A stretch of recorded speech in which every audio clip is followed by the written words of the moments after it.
Hey guys, what is up? Sam or Scorpiola here, bringing you guys gameplay of all 5 of the brand new weapons that were added into Black Ops 4 Zombies today.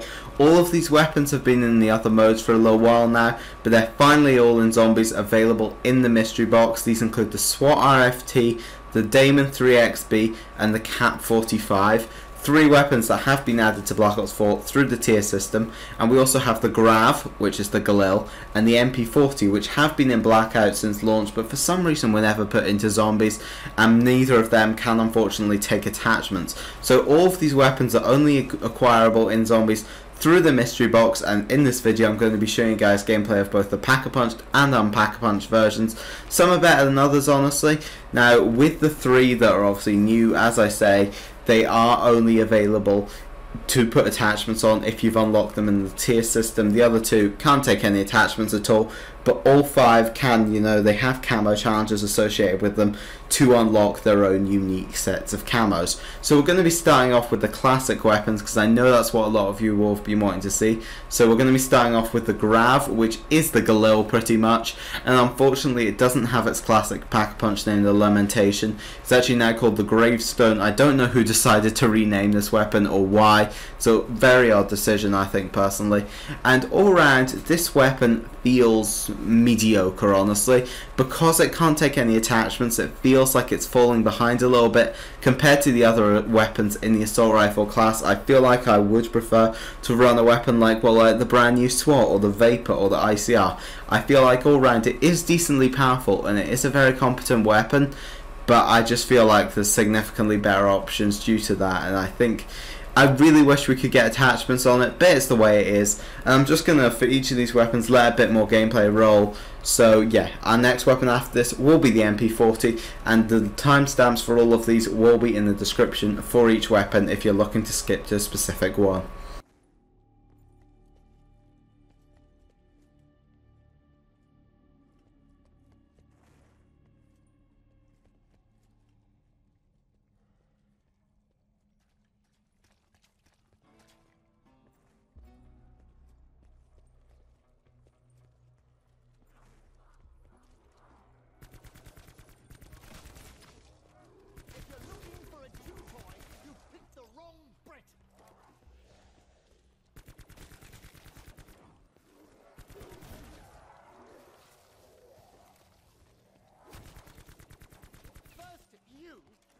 Whoever stole my clothes and painted me like some Celtic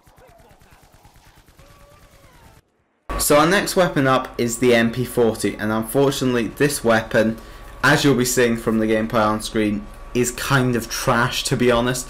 It feels, obviously all this gameplay is around the round 10 mark where I'm starting off here with the unpacked versions, so that version is bound to be, well, crap.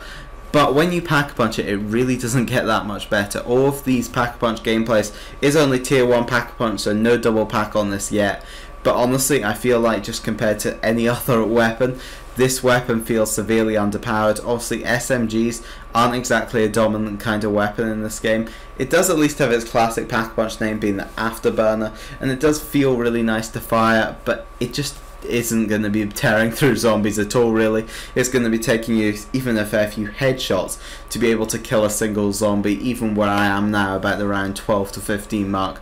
So I wouldn't really recommend running this gun. It's a wee bit of nostalgia, so it is kind of fun to try it out, but all around I would say this weapon is pretty trash.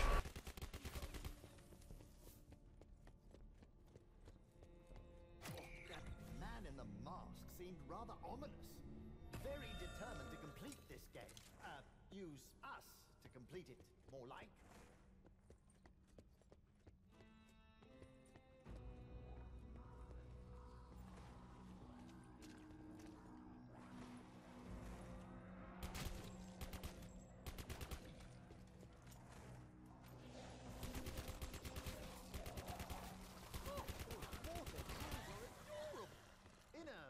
I'll kill you when you're not looking kind of a way.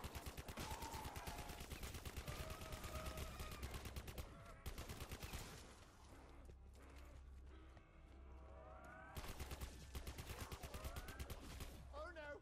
Keep it away! I'm allergic to cat hair! So very, very violently allergic!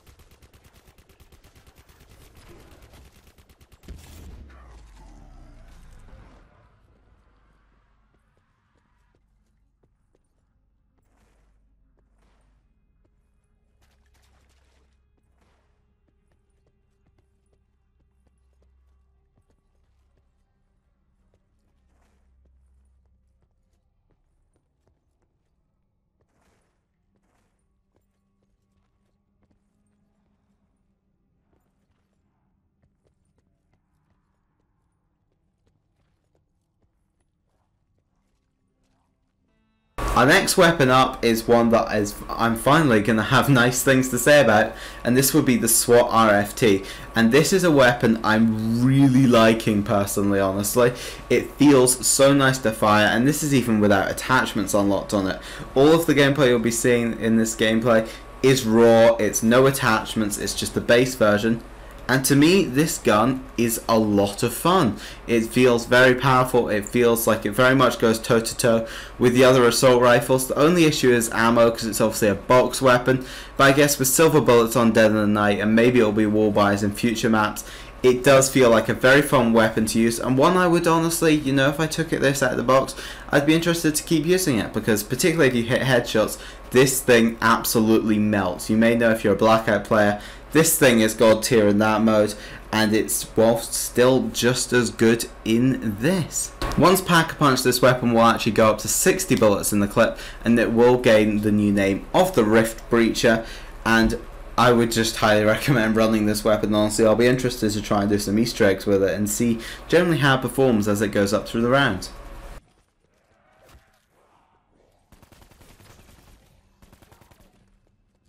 Double points. Sounds good. Although double points sounds even better.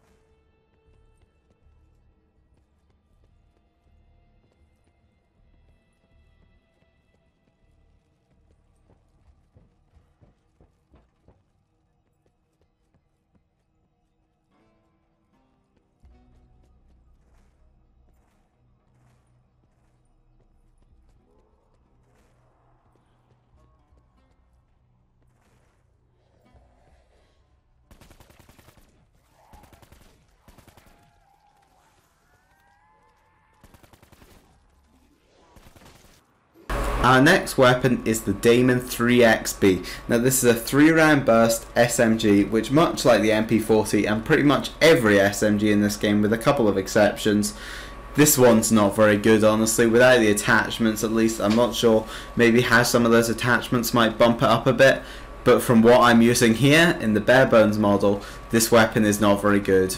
Honestly, SMGs are not a very powerful weapon class in Black Ops 4 Zombies, and they never really have exactly been that dominant in Zombies.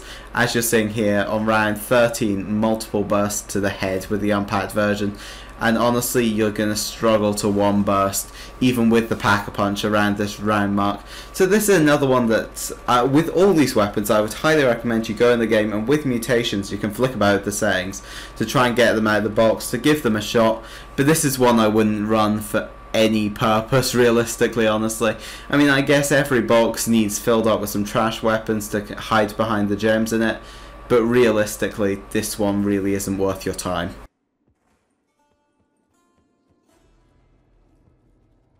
Hot!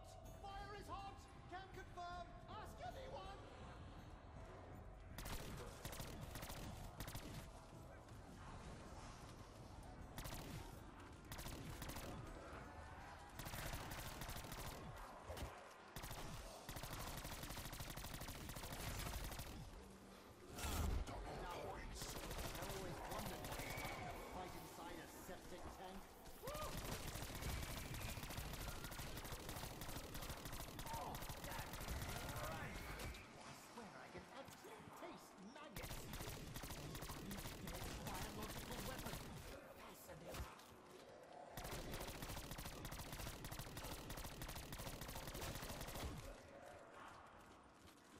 And moving on to our final weapon, this is one I'm sure most of you will have been expecting to be total trash, and it kind of is, it's kind of not. It feels like nothing special. It's the KAP-45. This is a fully automatic pistol with 20 rounds in the clip that goes up to 40 when you Pack-a-Punch it, and honestly it does perform better than I expected, I'm not going to lie about that. I do have, my expectations were raised. I was expecting it to be total trash, and if you can hit headshots, it can all round perform decently well. I mean, it's not a weapon you're going to want to be keeping around, but it's a bit of fun. I really like the Pack-a-Punch name, which is I'm Packed. I think that was such clever naming, honestly. Nice work, Treyarch, on that one. And all round, this is a weapon that's just, it feels filler. I really wish they'd put this available as a starting weapon. I think that would have made it a way better thing to have. Maybe if you had it in the black market, you could equip it as a starting weapon or something. I think that would have made it generally serve a bit more of a purpose. All round with these weapons, I really wish they'd given them some kind of special Pack-a-Punch versions, you know. Something to make them stand out, like the Daemon 3XB could have been fully auto when you Pack-a-Punched it. One thing I particularly loved about World War II Zombies DLC weapons is we had some awesome Pack-a-Punch versions that totally changed the weapon. And so far, there's just none of that here. None of these weapons even have operator mods. They're pretty bog standard weapons, like the Swat and the Galil fit pretty standardly into the assault rifle classes, as do the two new SMGs. The pistol's fairly unique, but as I say, it's all round pretty weak. Alright, I'm kind of disappointed with this weapon release. Hopefully they can pick up the slack next time and give us some operator mods or some cool Pack-a-Punch versions, generally something to make this a little bit more special. But with that, guys, that's actually going to wrap up this video. I will have another update video for you guys later on, which should be a guide on the ultimate strategy to beat the new 9 gauntlet Vidi Zombie, and it's just that gauntlet's so fun. So I hope you guys check out that video when it drops later. Make sure to like, comment and subscribe. I'll see you on more Black Ops 4 Zombies. Bye!